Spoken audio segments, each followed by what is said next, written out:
उन्दै फरायसाफोर आं दिनै नोंसोरनो बे बड'लेण्ड डिजिटेल क्लासरुमनि गेजेरजों जि थाखोनि जारिमिन आयदाखौ सावरायनो थाखाय आखायाव लादों।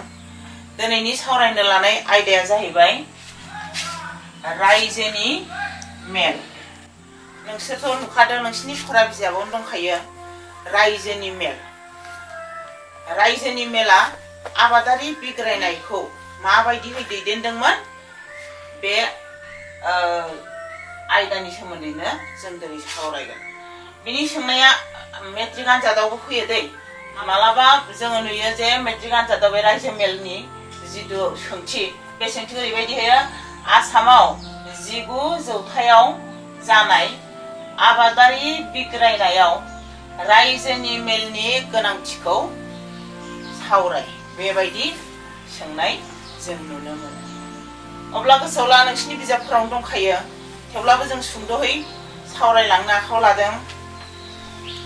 दानाय आसामाव जानाय जिथु 19 जौथाइनि आबादारि बिग्रायनाय, बे 19 जौथाइनि आबादारि बिग्रायनायखौ दैदेनदोंमोन रायजोनि मेला।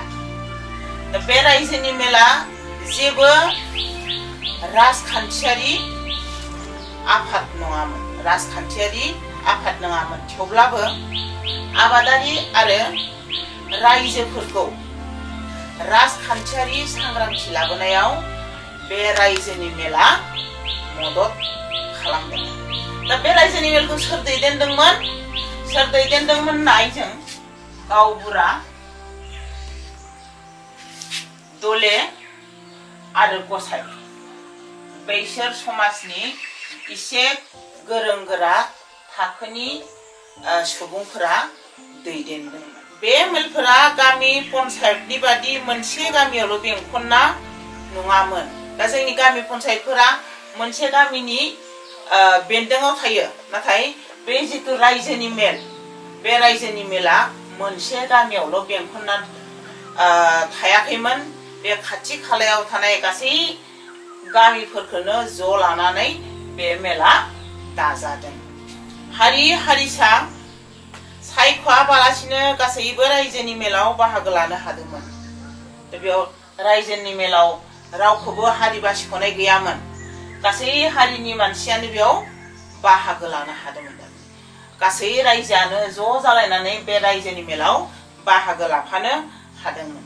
दा बेयाव होनदों जे फंसे बाथ्रायाव दङ, बेयाव होदों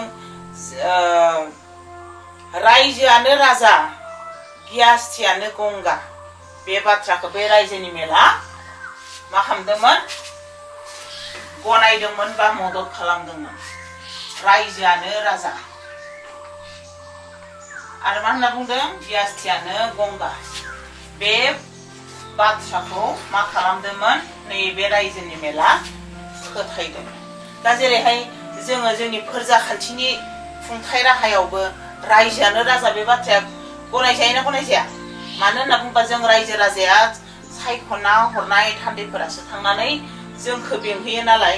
दा जायफोरा बिबानाव थागोन, बे बिबानाव थानाय बिबानगिरिफोरा जुदि थांनानै रायजोनि मोजां मावहैयाब्ला उननि बिसायख'थियाव बिसोरखौ मा खालामनो हायो? रायजो राजायानो बोख्लायनो हायो। बिसोरखौ हरालासिनो जों गुबुन हानजाखौ हरलायगोन। बेबायदिहै बे रायजोआनो राजा, बे बाथ्राया दाबो सोलिगासिनो दङ बा खाथिबोगासिनो दङ। दा बेखायनो बै रायजोनि मेलावबो आगोलनि जिथु रायजोनि मेल आबादारि बिग्रायनाय समनि, बेहायबो बे रायजोआनो राजा, गियास्थियानो गंगा, बे बाथ्राखौ बिसोरो फोथायनानै सोलिदों। रायजोनि मेला बे खोथाखौ मोजाङै फालिबोदोंमोन। रायजोफोरा खौसे जानानै जयै थांखि लानाय आरो बे थांखिफोरखौ मावफुंनो थाखाय सरकारनि सेराव दाबि दैखांनायनि फोरजाखान्थियारि फोरोंथायखौ बे रायजोनि मेलफोरावनो मोननो हादोंमोन। बेबायदिहै रायजोनि मेला सालाय जादोंमोन।